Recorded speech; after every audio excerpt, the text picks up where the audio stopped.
No, I was like, do you want to talk to my advisors? Because I tried to let her and she would not let it go. And I said, my advisors are there waiting and yes. I'm going for it now. I'm telling you.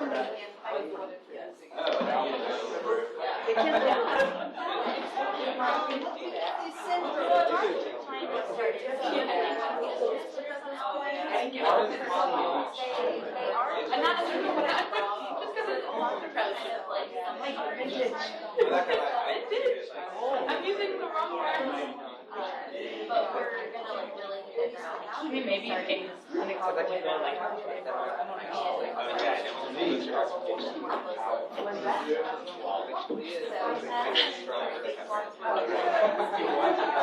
Yeah, that's what I remember start doing that. Oh, yeah. It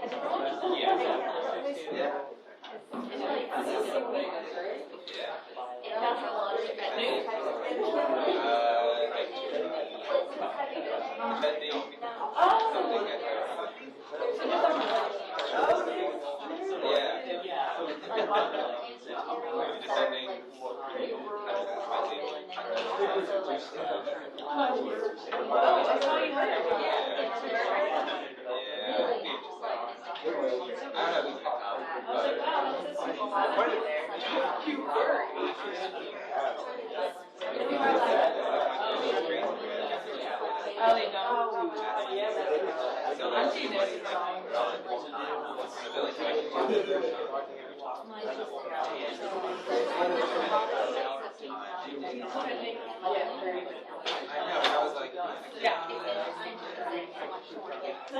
I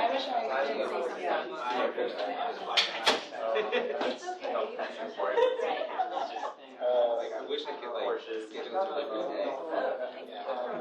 Yeah, it's like whenever I'm at one of the do you think that there was still very running and I was a little scared to have you read it? Yeah, that's the thing. I was like, I'm hoping I can get on keep watching it. Regarding that, she described their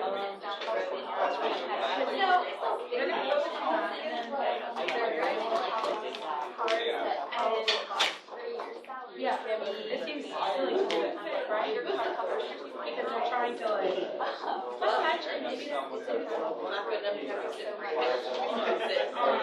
Because there's not a utensil in your backyard.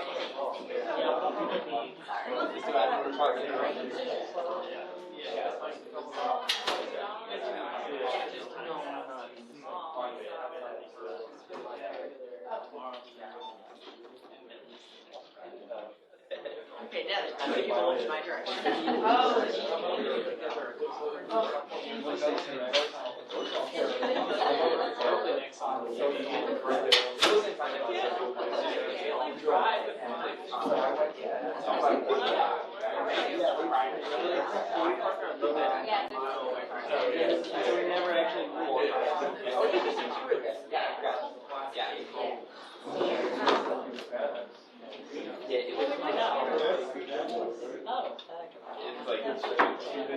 I was asking her what she was talking to the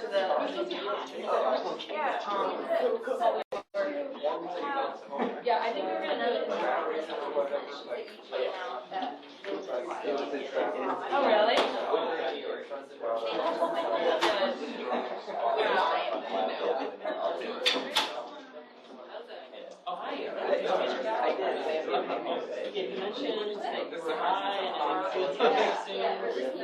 I was like, at least I was in music college.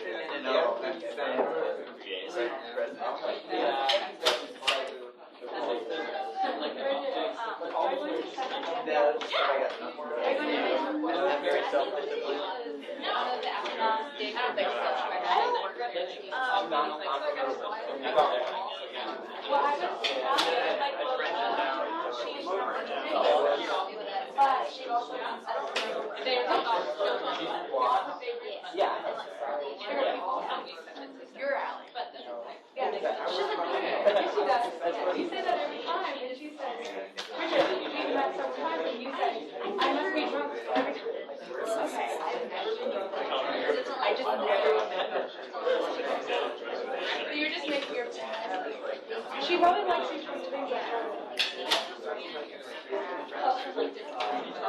Glad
to have you all here for this NRGSA symposium. I'm Alan Johnson, Associate Professor here in the Department of Forestry, Environmental Conservation. I think most of you probably know that. So this seminar is perhaps a little bit different than our typical fare, but I think it's really going to be one that I hope you'll find very engaging, very interesting. When most of us, think about the environment, we're thinking about someplace here on Mother Earth, but we are now at a point in the history of humanity where some humans experience conditions and environments off of the Earth. Right now we have a few humans that are in the International Space Station, which is a humanly constructed environment in low Earth orbit. And we're perhaps on the verge of a time when more people will be venturing perhaps to the moon again, perhaps to Mars, and even further into the solar system. But if we're going to go into space, and particularly if we're going to remain there for long periods of time, how are we going to support ourselves? How do you design an ecosystem that can function in the inhospitable surroundings of the moon or Mars and sustain human life? It's a real challenge, I think, to ecological theory to figure out how to do that. And it's a subject that our speaker has thought deeply about. I'm really impressed with what Morgan Irons has accomplished at this point so early in her career as a scientist. Just to give you a little bit of a background on her, she received her Bachelor of Science degrees from Duke University with degrees in both environmental science and biology, plus a minor in chemistry.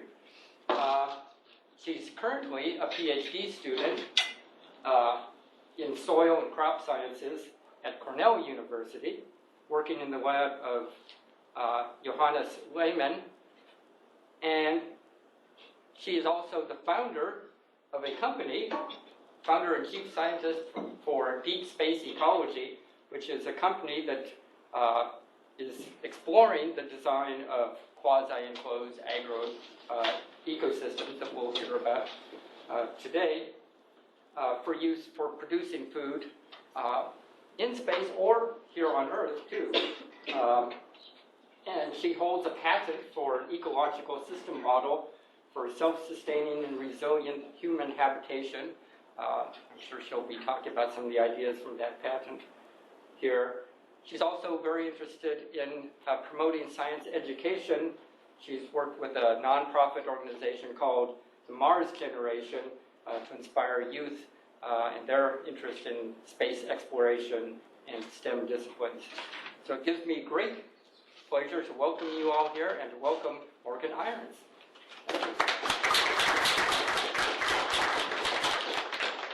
Thank you, Alan. Hello, everyone. Thank you for the introduction. So yes, I am currently a first-year PhD student at Cornell University, and my research is mostly focused on those beginning stages of ecological succession where you have this geological material that hasn't really had any pioneer species in it yet, whether that's plants or microorganisms. And how do you take this bare rock and turn it into what we would define as soil? So what are the mechanisms involved with that? And that has applications both here on Earth as well as in space.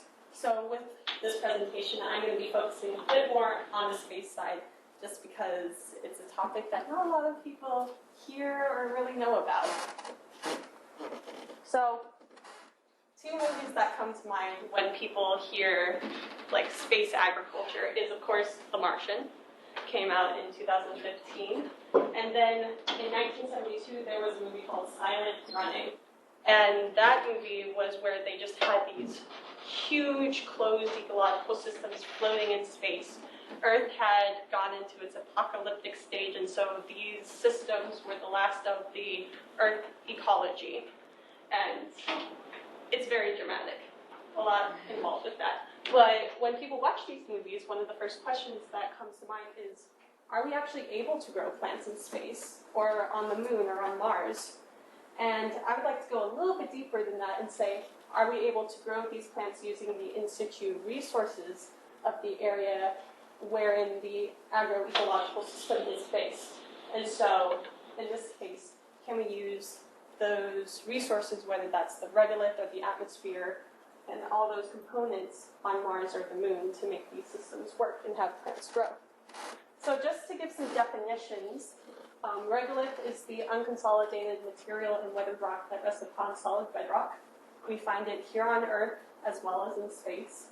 And then soil, and this is the definition that the Soil Science Society of America came forward with in 2017, so it's a relatively new definition for soil. And it's the layers of generally loose mineral and or organic material that are affected by physical, chemical, and or biological processes at or near the planetary surface and usually hold liquids, gases, and biota and support plants. And this is a huge step, especially with soil science, with this new definition, because the old definition was exclusive just to Earth. We only have soils on Earth. But with this new definition, they wanted to include what we have in space as well. So there's actually a movement within the soil science field as well to be inclusive of other planetary surfaces, which I find very exciting. And so just to show you what regolith looks like, there are multiple simulants that you can find here on Earth. We have a simulant from Napa Valley, which is what I've mainly worked with. There's also a simulant or an analog of Mars regolith from the Mojave Desert. There's some from Hawaii as well. And then the company Deep Space Industries just developed a new Mars regolith simulant that's said to be the closest biogeochemically as well as physically to Mars regoliths. So I would love to get my hands on that to do more research on it. And then this is what the Mars regolith actually looks like from pictures that we've gotten from rovers. And this was taken at Yellowknife Bay on Mars. And you can see that it's, very fine. It's most similar to basalt sand and dust that you would find here on Earth. So a lot of the simulants that we have here on Earth are of that component of sand and dust. And then, just to add it, you also have the lunar regolith. And this photo is, of course, from the Apollo landing site. And the lunar regolith is very different from what you would find on Mars. With the lunar regolith, it's more like glass beads instead of an actual sand or a fine sediment. And the theory behind that is that if the moon had been an asteroid that had connected with Earth at some point, which led to it being in the orbit of Earth, that high impact and high energy collision led to the material on its surface turning into glass, which would explain the glass beads.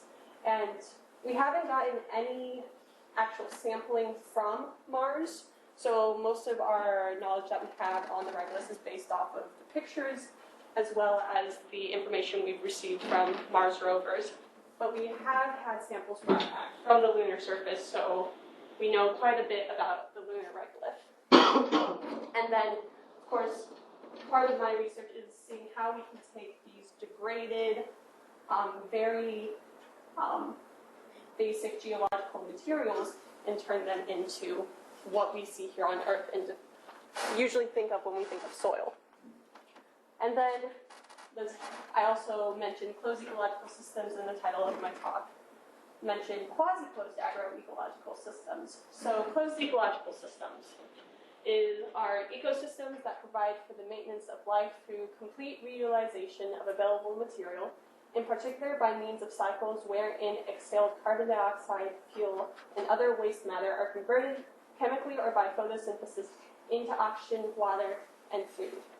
And with closed ecological systems, I'll show some examples of them. They tend to be very highly engineered based.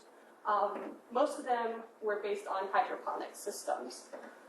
While a quasi-closed agro-ecological system, which is a phrase that I termed when I was doing this research, it's a system that uses the in-situ resources of the area where it is based and applies ecological theories, principles, and processes to maintain resilient agricultural production and ecological buffer systems with minimal loss and intake of resources. So the reason why I decided to change this phrase is to also change the dialogue that was happening in the storage industry. Instead of having a completely closed system, the reason why we want it to be quasi-closed is because we want to consider those in-situ resources that are in these areas, using the regolith as your geological base to start flooding soil, using the atmosphere components of the area to help supplement your atmosphere in your system. So technically it wouldn't be a closed system, you would have it be quasi-closed. And then the agro-ecological side.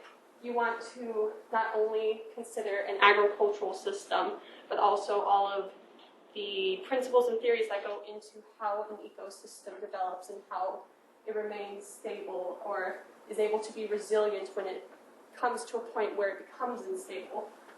And so this is where a lot of my research has been, and to show an example. So in the 1960s, 1970s, the Soviet Union was actually the first to start research on closed ecological systems for space habitation. And their experiments were called the BIOS experiments. And BIOS 3 was, as you can see modeled here, a hydroponics-based system that was using microorganisms and plants to see how long they could keep it closed for a space habitation system. And then for a quasi-closed agro-ecological system, this is an imagining of what that could look like. And this is a model that my own company, Deep Space Ecology, developed. And you can automatically start seeing the differences between the two just based off of what it looks like. You have the habitation system right here in white, and then you have your agricultural and ecological systems. And if you were to just crop out the surrounding Mars environment, it would look like an ecosystem that you would find here on Earth. And that's the entire point. How can we actually develop an ecological system from scratch on another planet? So just to give you a history of closed ecological systems research for space habitation, the first mentioning of an ecological system in space was actually in 1895 with the book Dreams of Earth and Sky by Tsiolkovsky. He was very much ahead of his time. He was a major literary figure in Russia, Soviet Union era, and a lot of his books were looking at how can we venture out into space and be able to be supported with what we know of our ecosystems here on Earth. And then, of course, in the 1960s, about 1963, moving forward into the 1970s, the Soviet Union started their research on closed ecological systems for space habitation. And it wouldn't be until 1978 that NASA caught up. NASA initiated their Controlled Ecological Life Support Systems program to start looking at ecological systems that we have in space. And of course, the closed ecological system that people tend to think about is Biosphere 2. Very well known. It's now owned by the University of Arizona, and it's open to the public. People can go and have tours of it. And this system, their mission 1 began in 1991. And this was the first system for a closed ecological system that tried to really develop an ecological system and put it in a closed space. But the system ended up having a lot of problems, and they had to open it up to prevent the crew from experiencing any more problems. They were having problems with maintaining the atmosphere. The ecosystem started to get really degraded. And just to tell you a little bit more about it, they pretty much put, I believe it was 7 biomes, earth biomes, into this space. There wasn't really any buffering system between the two. They just put the biomes next to each other and let it go. They started off with the climax communities, didn't really start from, okay, let's just build this up from seed and allow it to get to a stable state. They brought in the trees, brought in the soil, and put everything in place just so they could get data as soon as possible. They were being privately funded, so I completely understand the pressure that they were probably under to do that. But even with all the problems that they experienced and the criticism that they got from it, this was, I think, a turning point for closed ecological system research because it brought in the idea of having an Earth ecosystem, soil-based, for a space habitation system. And then, of course, we have other systems as well. The European Space Agency has their Melissa system, which is another closed ecological system. It's more highly engineer-based. And then in 2018, I officially was issued a patent for a quasi-closed agro-ecological system architecture that I developed. And if anyone's interested in the patent process, we can talk after. It's definitely a process, let's say that. So I mentioned briefly just some problems that popped up in Biosphere 2, but there have been studies looking at what happens when you actually close off an ecosystem. And these are some of the common problems that are seen across the literature when it comes to closing off ecosystems. You have the atmospheric fluctuations that start to happen, especially as you start to have plant growth and microorganism establishment, and those microorganisms start to biodegrade. The organic matter that is introduced, how does that affect the sinks and the fluxes in the atmosphere? And then you can have uncontrolled biological activity of microorganism populations, whether that's overactivity by having microorganisms be overactive in decomposing organic matter and thus consuming more oxygen, or having underactivity and now you don't have the microorganisms you need to help drive those biogeochemical cycles in the soil. And then just a lot of different other things, but one thing that I would like to point out is interactions between biology and technology. When you're closing off a system, you're going to have engineered systems involved, a lot of technology involved to do that. So when you're thinking about how to do this, you have to consider how your environment is going to interact with that technology. And that's something that Biosphere 2 didn't think about. One of the things that happened was they were using cement that wasn't fully cured. And because it wasn't fully cured, it started taking oxygen out of the atmosphere. And so you had that interaction between what was happening in the environment and the materials that they used to close off the system, and it was leading to this cascading effect with the atmospherics. So that's something else to keep in mind. And then overall, it's just hard to predict what disruptions will occur and the pathways that those reactions will take. So that's why the research that's being done here on Earth with ecological systems is so important. How can we understand these ecosystems and then spin that into how can we understand these ecosystems in a space context? So let me just tell you a little bit of how I got to this point of developing a patent on this idea. When I was doing my literature review of this research back in my second year at Duke University, where I got my undergrad, I was seeing these problems and I was wondering, how could we solve them? How could we go about developing a system that wouldn't have these same difficulties? And so I was also doing research on how ecosystems function, especially when it comes to ecological succession. How do ecosystems form from their bare units, bare materials, and become these complex climax communities? And so just looking at these problems and then applying the ecological theories and principles and landscape theories that I was looking at, I developed this model, which originally I named the 3-zone model, but came to be named for the patent an ecological system model for self-sustaining and resilient human habitation on the Moon and Mars, and for food security and climate change mitigation anywhere on Earth. And there are 4 claims that I make in the model. One of them is a 3-zone model for a quasi-closed agro-ecological system. And a 3-zone model in its most basic form is detailed right here in this image. Keep forgetting I have a pointer. Right there.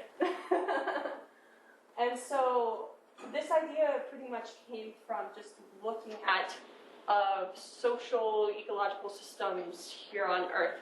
How have humans evolved and colonized here on Earth? And so that center circle right there, that is for the 3-zone model. So there's 3 zones. The first zone is the habitation system. So that's where humans live, work. You can call it the city center if you were looking at a settlement here on Earth.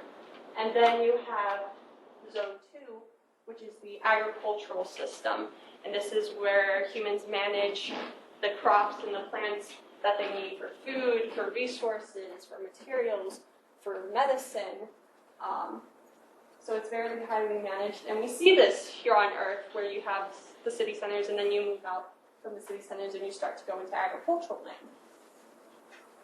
And then zone 3 is what I call the ecological buffer zone. And another word for this would be the wilderness. It's not managed by humans. It's just a biodiverse selection of plants doing their thing.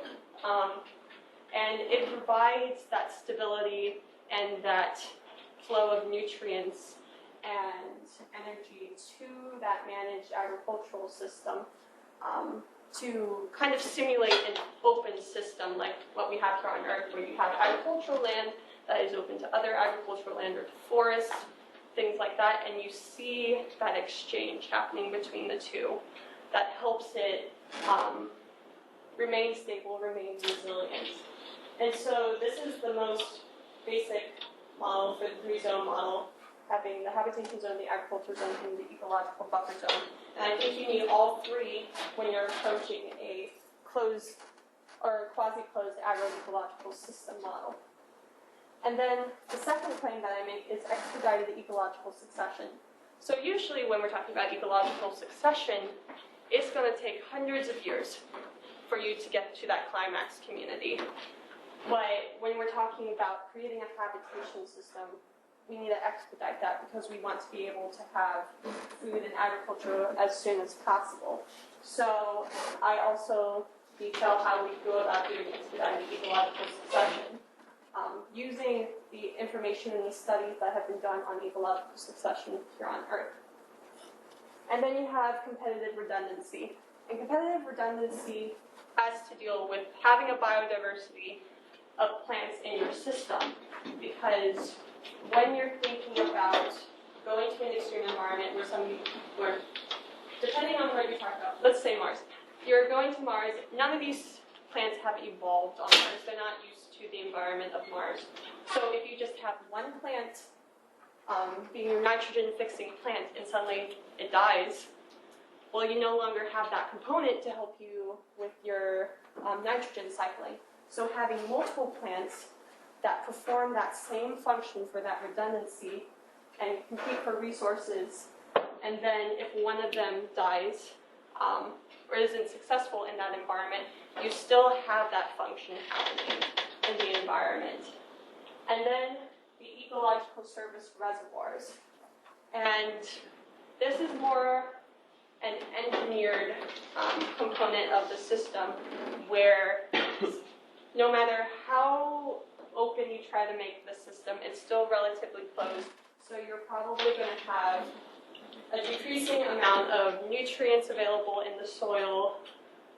Things are going to start to degrade over time.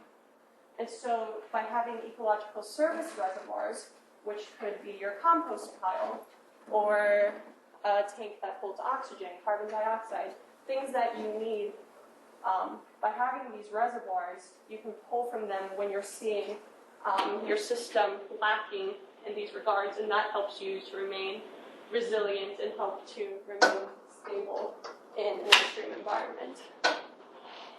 And then also, looking at a brief history of the history of plant research in space. I think some of you are from the plant department here, so you might find this a bit interesting. So the first plant that was grown in space was rice. It was done on Skylab, which was a modified Saturn V rocket. And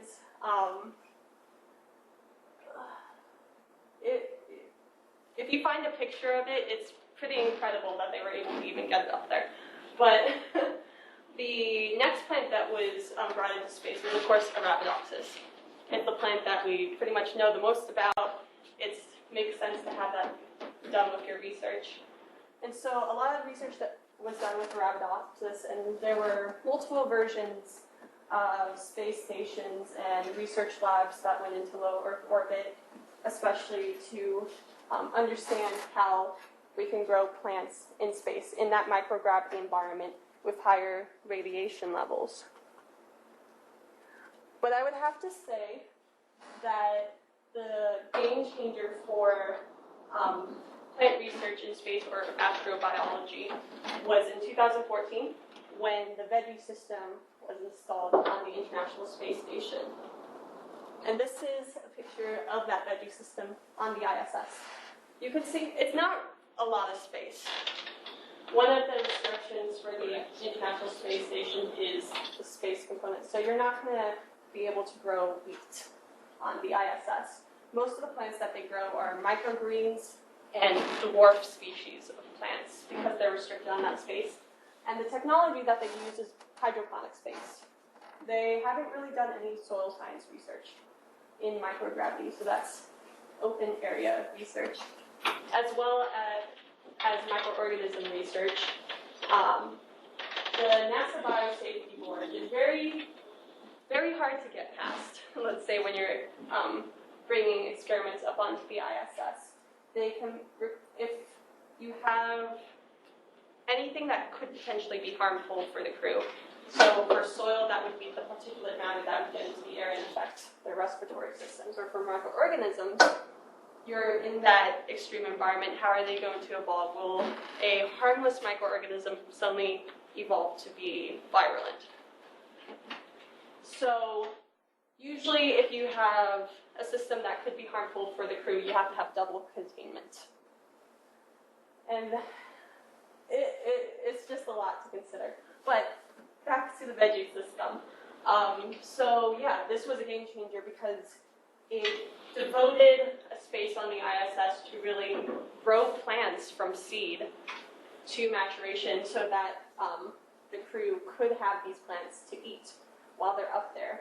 And the NASA food team that is based at Kennedy Space Center at the International Space Station Processing Facility, the way that they described it when I was meeting with them was their research right now is focused on supplementation.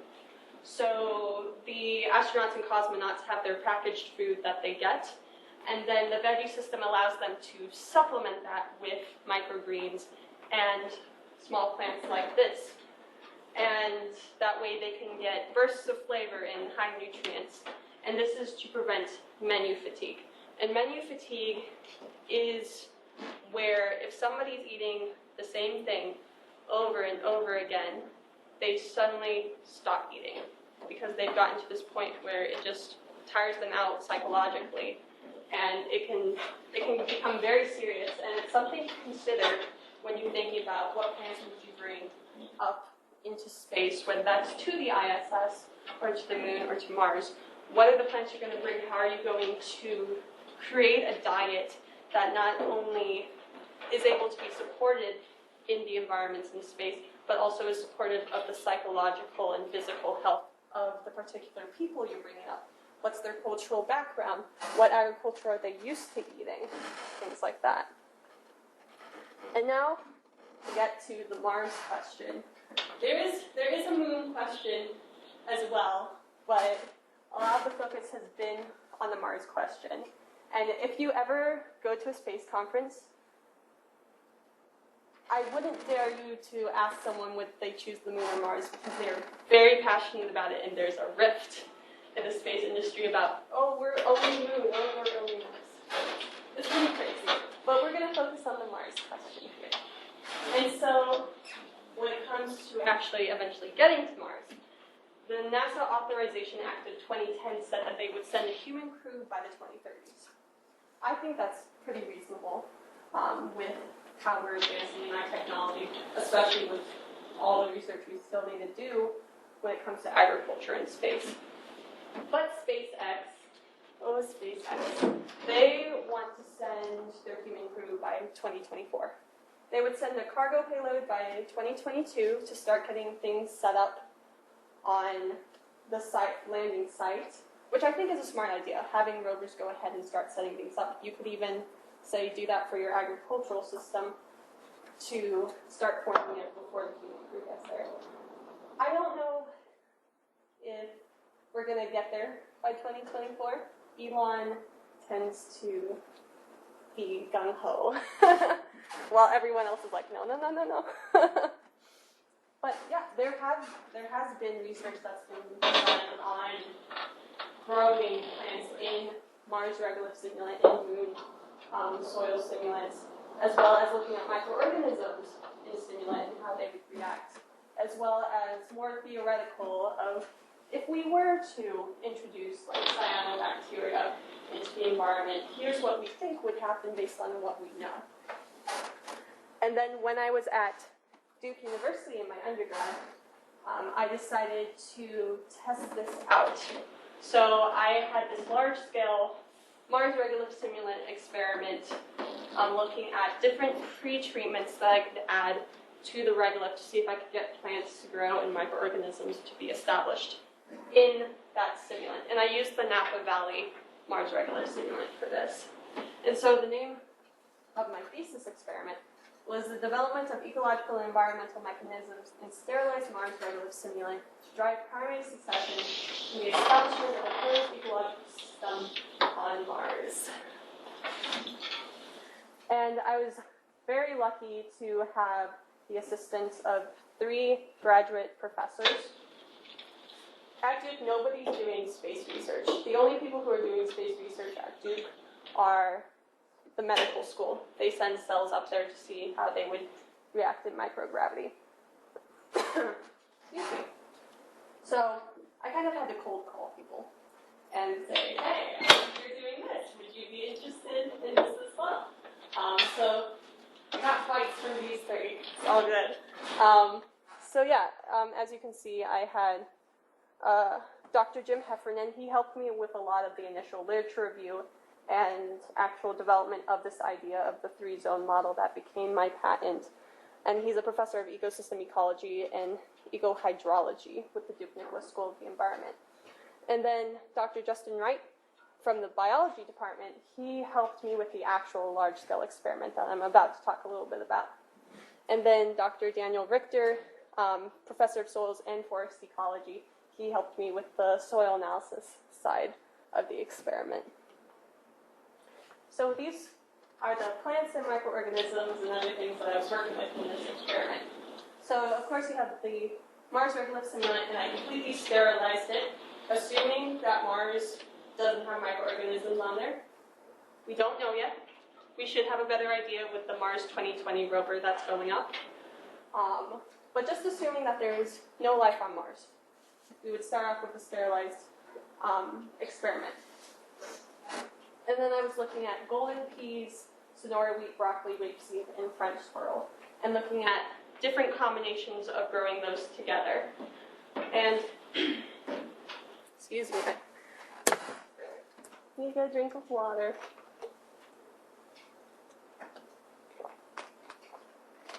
And then for my microorganisms, I was looking at mycorrhizal fungi and rhizobium bacteria. The rhizobium bacteria, of course, is the nitrogen-fixing bacteria, and I had my legume species, so I wanted to see what was happening there. And then mycorrhizal fungi is known for helping to aggregate organic matter in soils by creating their network of hyphae throughout the soil. So I was interested in that as well. And then biosolids was kind of inspired by the Martian. I will admit that. Well, yeah, it was inspired by the Martian, where he used his own and his crew's species to act as a fertilizer. So I went to the water treatment facility in our area and got a huge container of those. That was interesting to work with. So, just to give a brief overview of the results of this experiment, I saw that with one of the pre-treatments, which was looking at if you inoculate the soil with microorganisms and biosolids versus not doing that, what would the biomass production look like? So when we had the microbial inoculation and biosolids pre-treatment, it was shown to have a significant statistical effect on plant biomass production, soil respiration from the microorganisms, and the nitrogen bioavailability in pots where wheat was growing. And this shows the soil respiration for the pots containing wheat. And in blue, those were the pots that had the microorganism biosolid pre-treatment. And in orange, those were not inoculated with microorganisms or biosolids, so they remained sterile. And so you can see that with the soil respiration, with the percent CO2 that was being given off by the microorganisms, we incubated these samples to get this. Over a 56-hour time period, you see this general positive slope in increasing CO2 production, which is great because it means the microorganisms didn't die, they're actually establishing and being able to be successful in the Mars Regolith simulant. And so I'm assuming that with some of the orange lines, with those pots that didn't have the inoculation, that was due to just exposure to the atmosphere, because it wasn't a completely closed environment. I was doing this in one of Duke's greenhouse isolation chambers. And then I also took carbon to nitrogen ratios of the Mars Regolith simulant, and the one in black is the original Mars Regolith before anything was added to it. And as you can see, it has a very, very high amount of carbon in it. And we were trying to think about why this could be. It could be that there were microorganisms in the regolith before I got it, and when we sterilized, we killed them all, and that just added to the carbon amount that was in the regolith. It could also be from the quarry that we got the regolith simulant from, the way that they processed it, it might have added some carbon to it. So it has a high amount of carbon and very low amount of nitrogen. But when we had pots with microorganisms and biosolids as its pre-treatment, you can see that the nitrogen amount was increasing, which lowered the C to N ratios. While in pots that didn't have this pre-treatment, the nitrogen levels stayed pretty low. And this is very important because on Mars, nitrogen is one of the limiting nutrients. They don't really have a lot of nitrogen on there. It's such an important aspect of growing plants that being able to have a pre-treatment or something that you bring in to help supplement that nitrogen will be very important. And then the second big result that I saw from this experiment was the presence of wheat was shown to have significant effects on plant biomass production, soil respiration rates, and nitrogen bioavailability. Oh, and I was running ANOVA statistical analysis with this. So, as you can see, it's pretty similar to what we saw before with the soil respiration. In this case, the pre-treatment was whether there was wheat present in the pot versus no wheat present in the pot. And when wheat was present, we saw a pretty drastic increase in soil respiration rates. And at first, we weren't sure why this was happening, but it's actually a little bit obvious. With wheat, you're going to have a larger root system than, say, peas or broccoli. So with the mycorrhizal fungi and rhizobium bacteria, when they're creating that symbiotic system, they're going to use the root system as that place to pretty much latch themselves onto to help them establish. And so having a larger root system can help with better establishment of the microorganisms. So that could be one of the reasons why we see pots that have wheat in it have a higher soil respiration rate because of that better establishment of microorganisms. And then again, with the carbon to nitrogen ratios, same thing that we saw before. The pots that had the microorganism and biosolid pretreatment had the lower carbon to nitrogen ratios because the nitrogen content was increasing, while the pots that didn't have this pretreatment had still relatively low amounts of nitrogen and high amounts of carbon. And so, that's the material I started off with. And people who were in the lunch, I told a little bit about this, but one of the great characteristics about Mars regolith is, since it's pretty much basalt, sand, and dust, as soon as water touches it, it becomes like cement. So as you can see here, when I was using this trowel, that we had this crust that had formed on it. If you were to go deeper, it pretty much created a cement block in the pot. And this isn't good for establishing plants. You're not going to be able to get any water or airflow in the soil. The root system's not going to be able to spread out. And if your plant were to germinate in that environment, it wouldn't be able to necessarily break through that crust that formed on top. So to solve this problem, what I did was I watered the regolith and let it sun dry, and then I tilled it. And I had to do this a couple of times so that those fine particles could aggregate together to form these larger particles, well, larger aggregates. That way you could start forming the macropores that you need in the soil to allow these plants to establish and to allow that atmospheric exchange between the regolith and the atmosphere. And then, so this started June 1st, 2016. And then, by the end, December 20th, 2016, that's what it looked like. It still boggles my mind, just like the differences between the two. Just after the pre-treatments that the regolith went to, it actually looks like the soil. And you can see that you have some root systems in it, and there's actually variation in the soil color as well, depending on what pre-treatment you added to it, which I found very fascinating. I didn't have enough time to really analyze the soil color and the chemistry that went with it, but that's something to consider as well, that like you could see, have this qualitative view of the soil and how these pre-treatments can affect the chemistry and the color. So the major conclusions that I got from this were the ecological succession trends. So when you look at these studies that were done with ecological succession, like the one that was done in the Alaskan Bay, that's one of the very traditional, well-known ones, was that the carbon to nitrogen ratios and the respiration results show steady and good establishment, and that's with the microorganisms first coming into the system as the pioneer species, and they're not going to have that much competition because they're those pioneer species, and so you're going to start to see this quick establishment of those microorganisms. And then there were fluctuations in biomass with competition, depending on what plants were growing together. Whether I had wheat paired with golden peas or wheat by itself. And then this being a sterilized environment. There have really been no studies done looking at soil in a sterilized environment.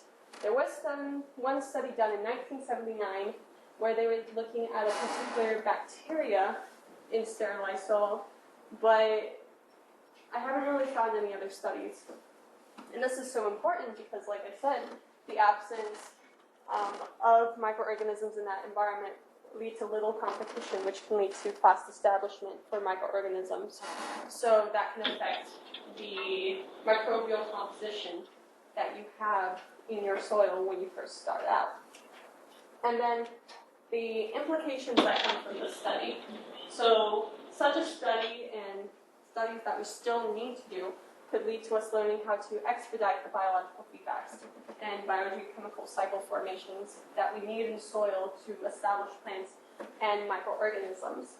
And then have a better understanding of degraded soil revitalization methods. This is applicable for Earth as well as space, where we have these degraded soils, places that didn't necessarily support agriculture in the past.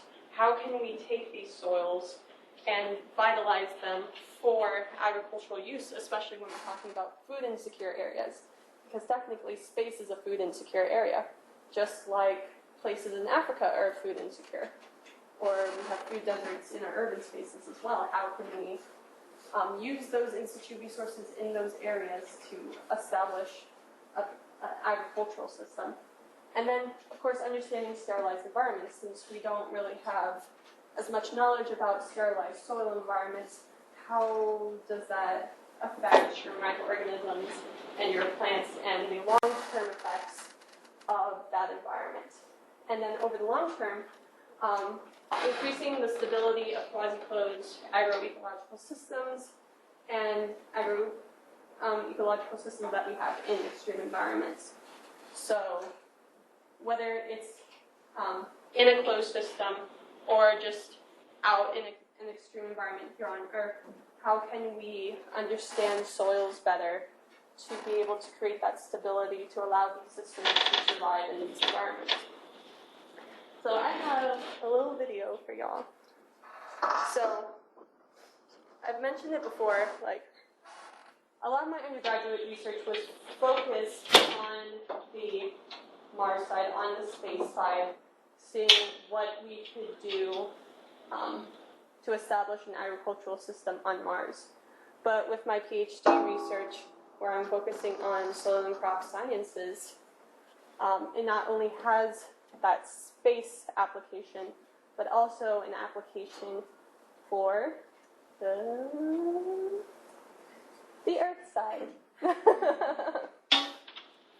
And big thanks to, we had a student from, I believe, Turkey, actually, make this video for us. So big thanks to him. He did a really good job. But yeah, how do these two things connect? How does space connect with Earth, what we do on Earth? And I've kind of already said where, like, we have similar environments, soil environments between Earth and space. And we can learn a lot from the studies that we've done here on Earth and are doing here on Earth to help us create these systems in space. And the research that I'm doing right now is looking at those early stages of ecological succession with soil formation and how soil organic matter is brought in and organic carbon is brought in and stabilized and interacts with minerals and other organic molecules. And so I'm at Cornell working on this research with my advisor, Dr. Johannes Lehmann.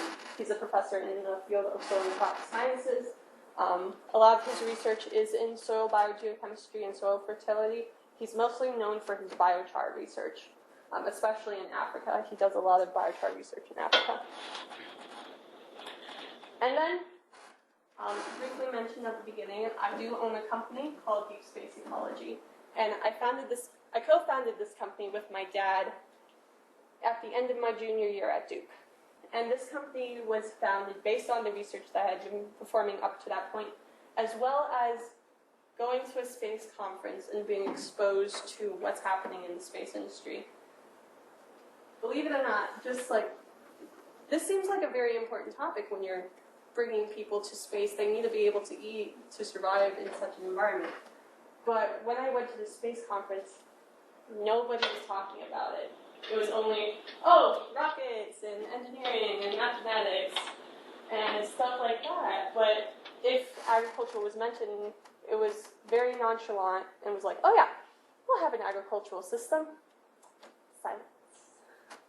And just like having been doing this research for a couple of years now, it still like makes me cringe because agricultural systems, soil systems are just so complicated. It's not as simple as let's throw seeds down and they'll grow and everything will be fine and dandy. As you can see, a lot goes into it. And so what my company does is we work to solve food security problems as well as challenges of human sustainability in extreme environments here on Earth as well as in space. And we do research and development in that regard, and we've consulted with individuals, companies, and governments on this topic as well. So we're currently in conversations with a few groups in Africa who are interested in this idea of not only helping them establish an agricultural system because of their food insecure challenges that they have, but also having the space side involved with it, bringing funding in that way, bringing technology, bringing education to these areas is another component of it, of like killing two birds with one stone. Being able to go in and being able to look at the local ecology, the traditional agriculture that's being threatened by climate change, by extreme environments, by so many things, and how can we reestablish it and make it secure and resilient and be able to help that bootstrap the local economy so this community no longer has to be reliant on supply chains coming in that can be very expensive, but instead keep their money in circulation. And then just getting kids interested in not only the agriculture, but also STEM fields, and space exploration being one of the STEM fields. And so that's some of what my company does as well. And so that's where I'm ending my presentation, and thank you so much.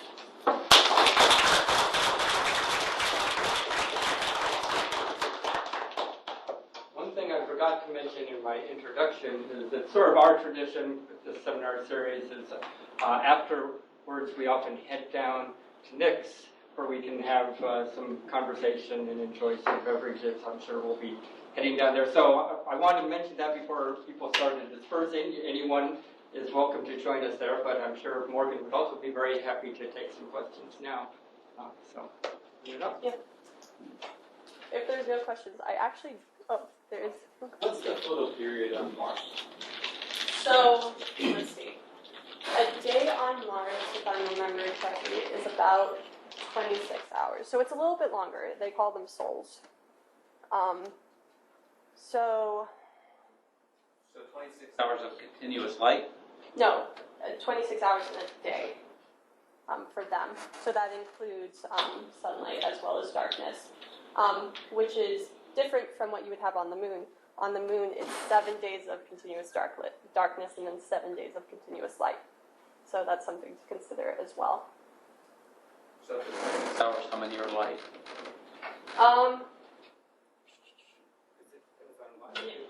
Yeah, it would depend on latitude, but yeah, the closer you are to the equator, the more that you will get, which makes sense. What's the inclination of Mars? Is it tilted? Is its axis of rotation tilted? As much as the Earth? I don't know. That would influence it. But. Yeah, I'm thinking on that. Well, I can look it up for you, but yeah, that is definitely very. I guess at the equator it would be about 13 hours of daylight. Yeah. That actually sounds about right, 13 to 14 hours. And with the temperature on Mars as well, for the equator, it can get up, during the summer, it can get up to about 78 degrees Fahrenheit at the equator, which is great. But then when the sun gets out of view, it goes into the negatives. So pretty extreme. It's mostly because the Martian atmosphere is very thin, doesn't really block anything coming through, so you have high radiation particles and neutrons and such coming and hitting the Martian surface. So you have to be mindful of radiation shielding even while you're on Mars. Has there been any talk of incorporating animals into these systems? I'm glad you asked that. So there has been some research that's been done already on insects on the ISS. I feel like everyone just forgets. You know, you have plants that need to be pollinated, and you don't want your astronauts and cosmonauts to spend their time self-pollinating everything. Would be very labor intensive. So more research needs to be done on it. And any entomologists in the crowd, that's definitely something you could get funding for, sending insects to the ISS and doing studies with that.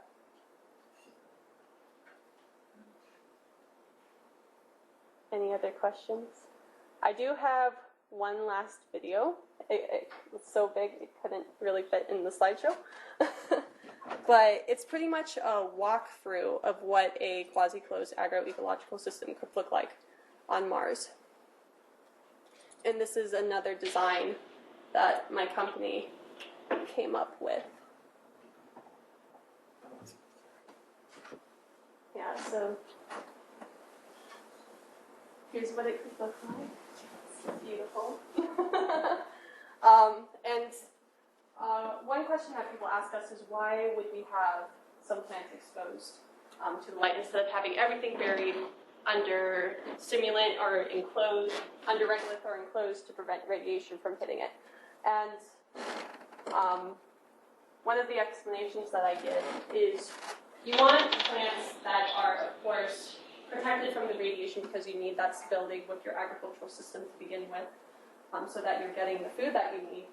But having some exposed to the radiation and potentially higher CO2 levels, atmospheric pressure differences, stuff like that, is important to eventually evolve a unique Martian ecology.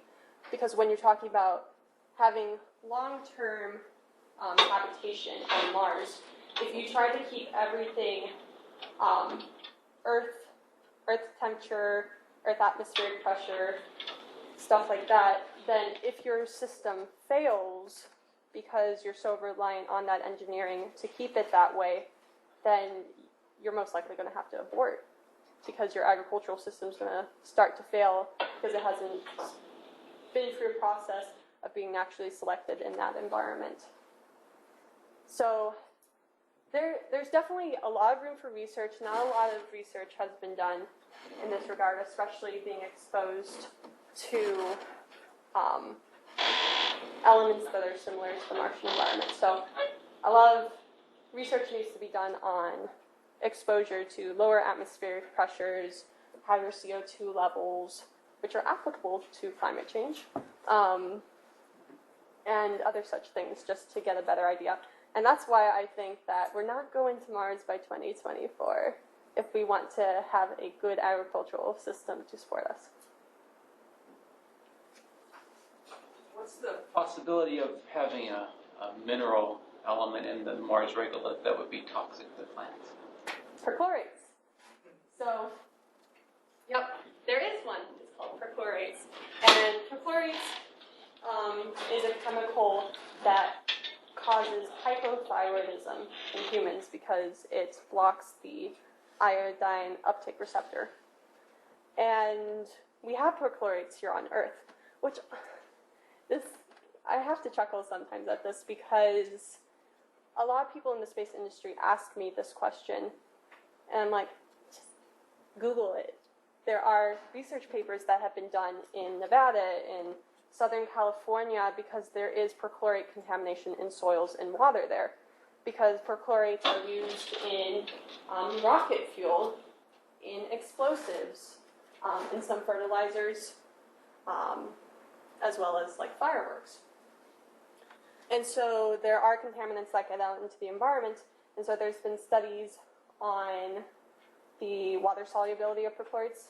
They tend to be highly soluble in water, so being able to force water through like the Martian regolith to pick up those perchlorates, and then you can use like an anion exchange technique or a biological membrane to get the perchlorates out of the water. And then using microorganisms, of course, for bioremediation, how you can have microorganisms take out the perchlorates and put them into a form that's no longer harmful for humans. But there's also, of course, the uses for perchlorates. Rocket fuel, we definitely need that to get to and from Mars, so you could recycle the perchlorates to be used with that, as well as their use in oxygen candles. And oxygen candles are commonly found on airplanes and submarines and other enclosed spaces where you need a backup of oxygen just in case something happens. And when perchlorates react with iron, they produce oxygen, which on Mars, there's a lot of iron on Mars, there's a lot of perchlorates. Seems like it would be useful, a useful recycling use for them. But with how concerned a lot of people in the space industry are about it, there hasn't been a lot of people who have actually looked it up.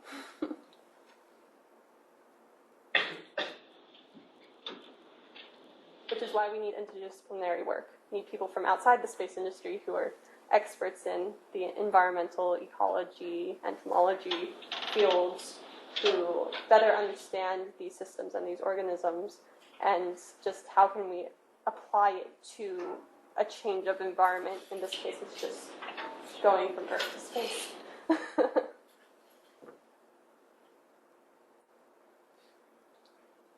Any other questions? Okay. Thank you all for coming. Thank you.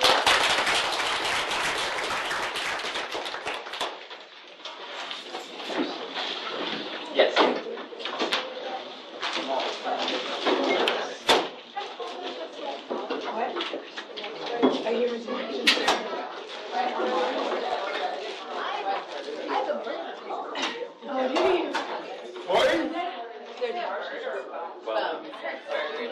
You were so excited for a minute.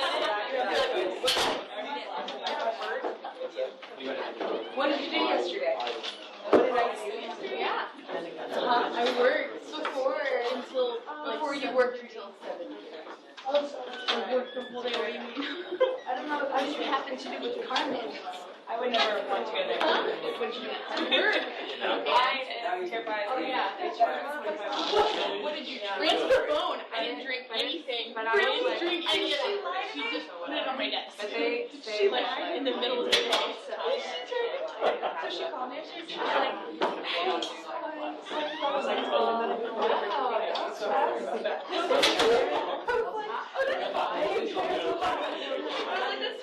I was like working all day and I walked in and saw it on my desk and that was the end of it. Wow. They're right there.